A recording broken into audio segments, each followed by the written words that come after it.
Très heureux de vous retrouver sur les plateaux de Dabarou TV, vendredi 24 novembre 2023. Bonjour à tous et bienvenue dans cette session de l'information. Au menu de ce journal, le cercle des docteurs de l'Université de Parakou en sciences agronomiques et de l'eau s'agrandit. Laurent Yolonfin vient de rejoindre ce cercle après sa soutenance de thèse. Après avoir défendu le fruit de ses travaux de recherche et répondu aux questions des membres du jury, l'impétrant a obtenu la mention honorable. À suivre en début d'édition les temps forts de cette soutenance. Une nouvelle boutique de vente de chaussures vient d'ouvrir ses portes à Parakou. Il s'agit de Pharaon KM. L'inauguration a eu lieu le mardi 21 novembre 2023. Et puis encore quelques mois et la phase 2 du programme redevabilité au Bénin sera conjuguée au passé. Et en prélude, le comité d'orientation et de suivi a tenu à Parakou sa deuxième session ordinaire au titre de l'année 2023 à suivre en pied d'édition.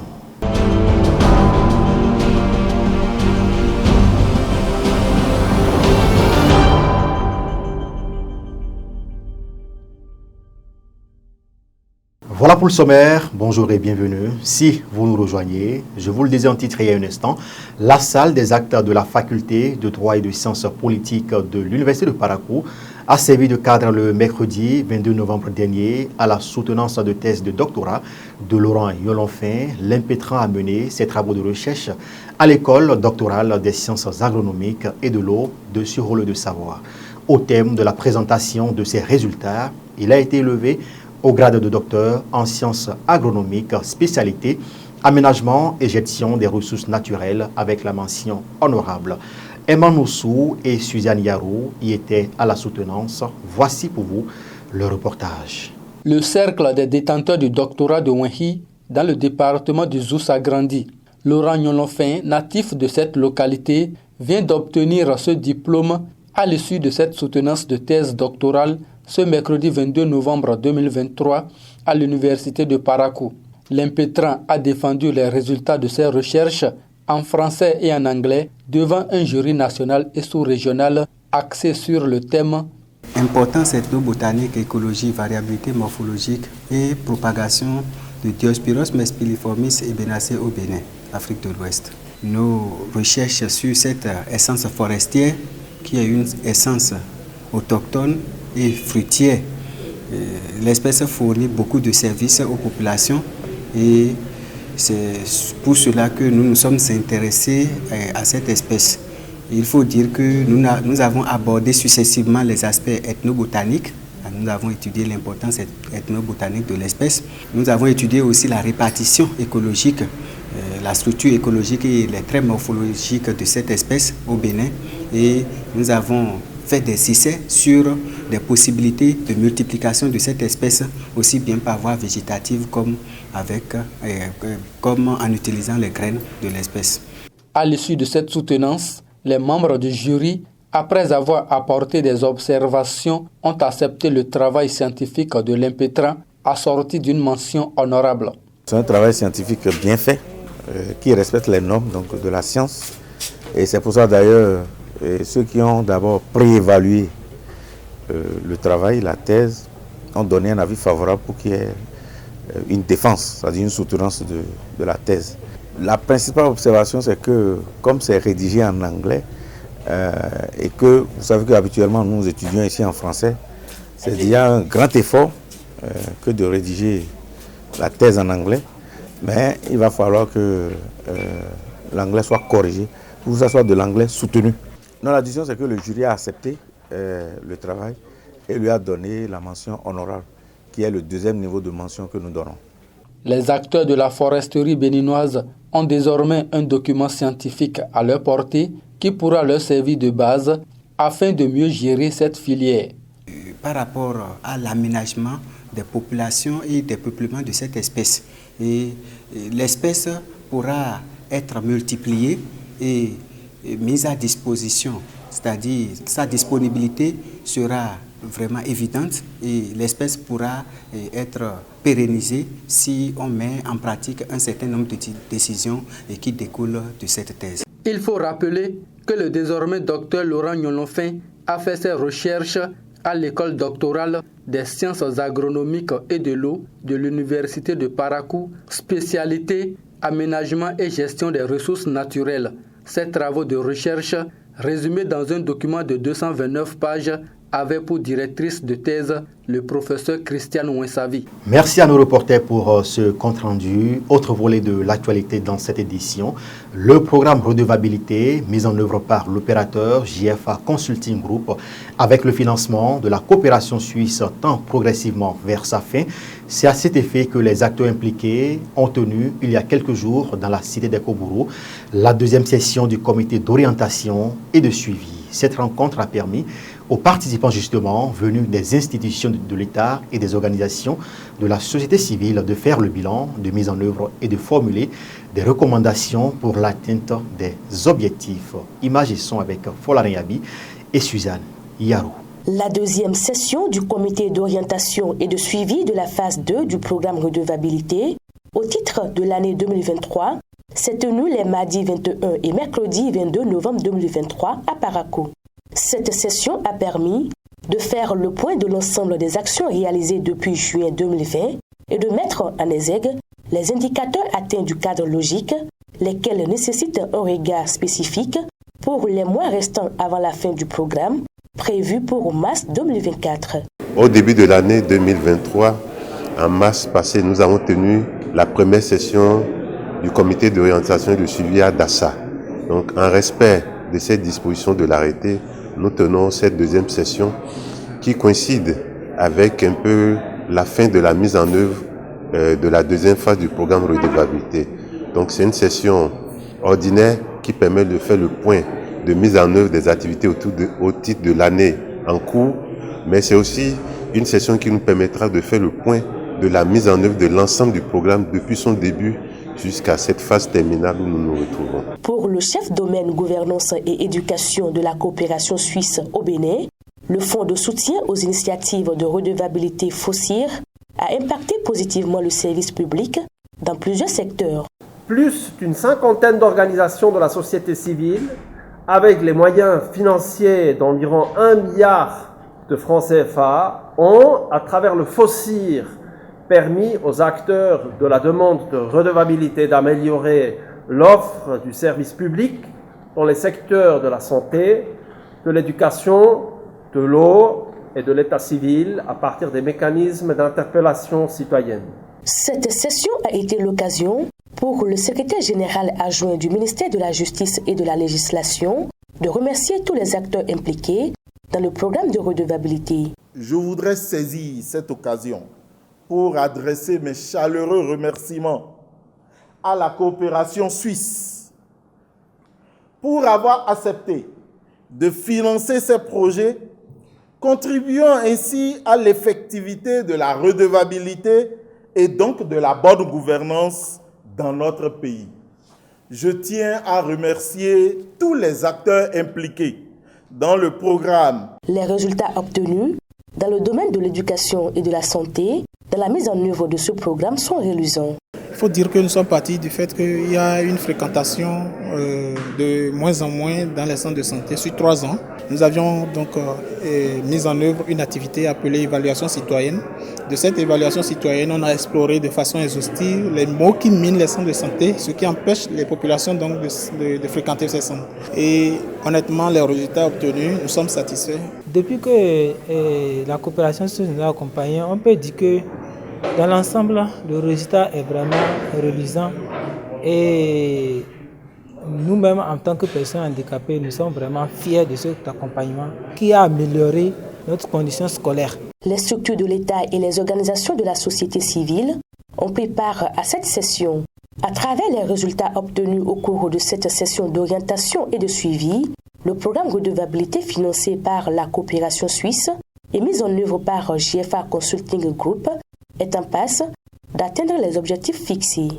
On en vient à présent à cette information. Une nouvelle boutique de vente de chaussures vient d'ouvrir ses portes dans la ville de Parakou. Il s'agit de Pharaon KM. L'inauguration a eu lieu le mardi 21 novembre 2023. Cette boutique du promoteur Flavien Tchobon est spécialisée dans la fabrication et la commercialisation des chaussures pour hommes, femmes et enfants. On suit plutôt ce reportage pour plus de détails.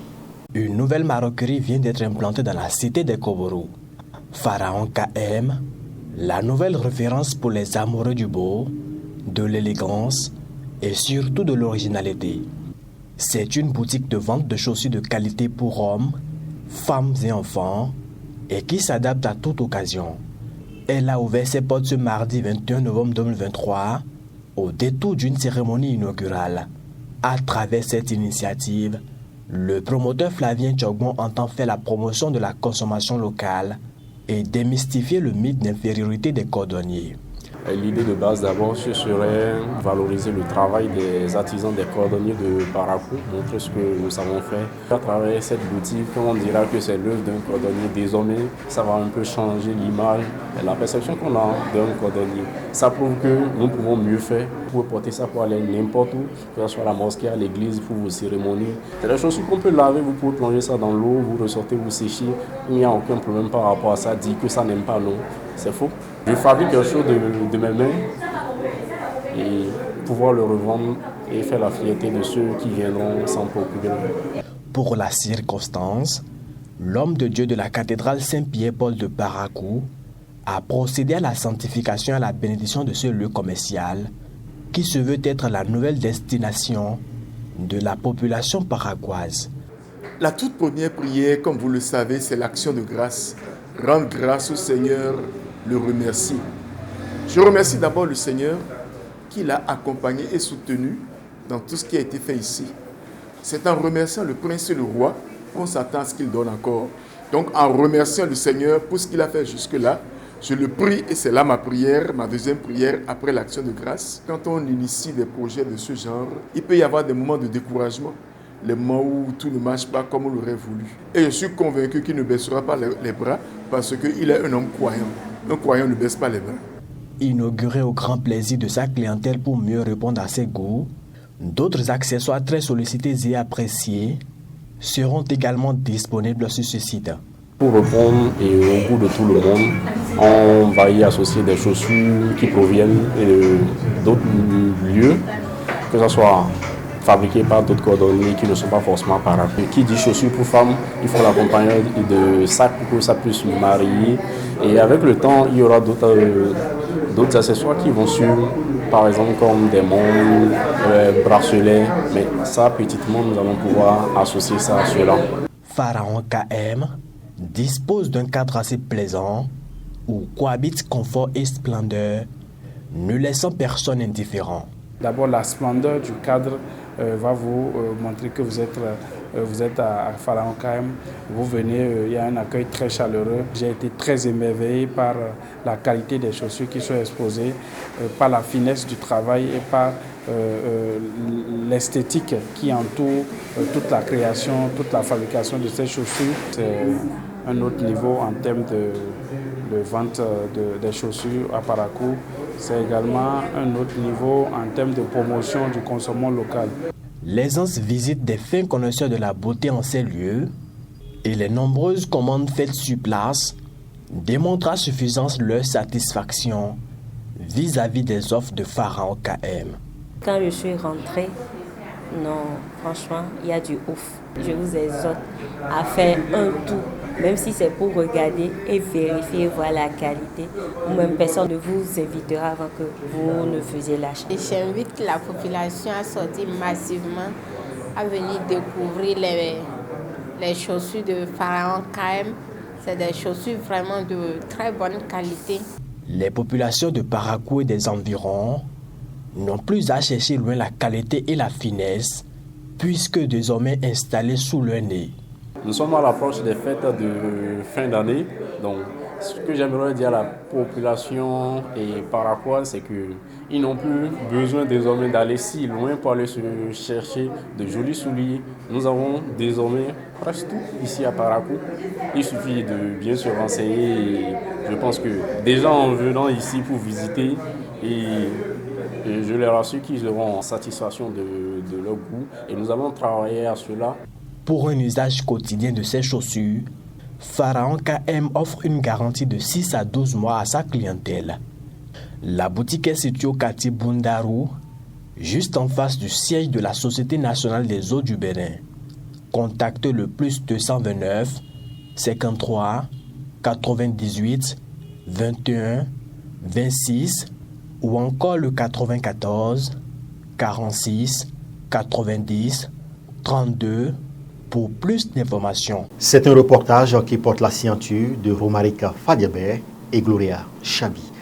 Sur le continent à présent, à Ouagadougou, le chef de la junte nigérienne remercie le capitaine Traoré pour son soutien. Le général nigérien Abdourahmane Tiani est arrivé au Burkina Faso jeudi après-midi, accueilli par le capitaine Ibrahim Traoré à sa descente d'avion. Les deux chefs d'État se sont entretenus au palais présidentiel. Cette première visite du président de la junte nigérienne du CNPC au Burkina Faso a été l'occasion pour les deux dirigeants d'évoquer la menace djihadiste au Sahel, en Afrique de l'Ouest et particulièrement dans la zone dite des 3 frontières, zone de jonction, j'y arrive, entre le Mali, le Burkina Faso et le Niger. Ils ont réaffirmé leur engagement à unir leurs forces pour combattre le fléau du terrorisme dans la sous-région.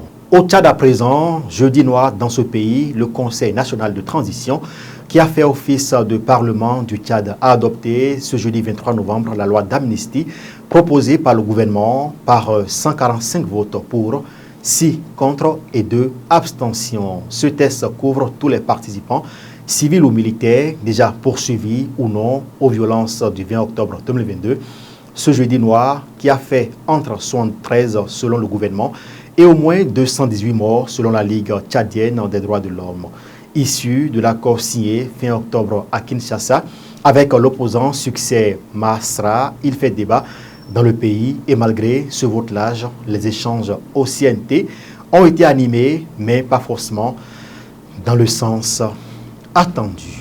C'est sur cette information que nous mettons un terme à ce journal. Merci de nous avoir suivis. Merci également aux équipes qui ont contribué à la livraison de cette édition. Gloria Chabi, sous la coordination technique de Suzanne Yarou. Bon vendredi à tous et excellent week-end par anticipation.